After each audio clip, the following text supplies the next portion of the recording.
We are going to be looking at Hoover Elementary Playground located in Lynn County, Iowa in the city of Cedar Rapids. This playground is located at the corner of Wiley Boulevard Southwest and Johnson Avenue Northwest.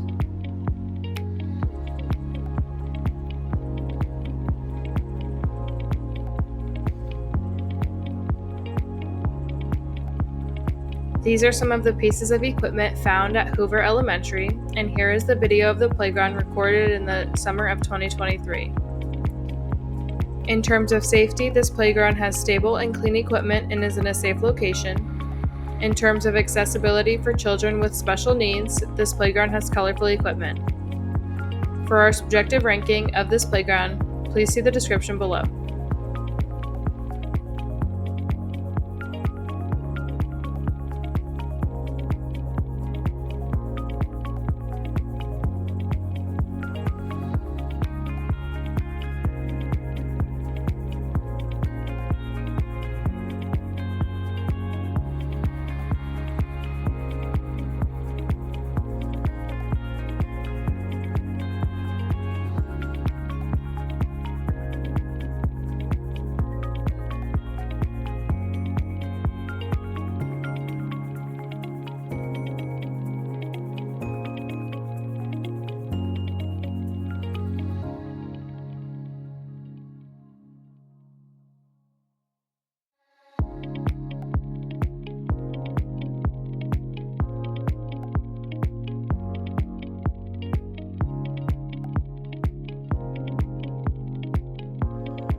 Thank you to the following researchers behind this project: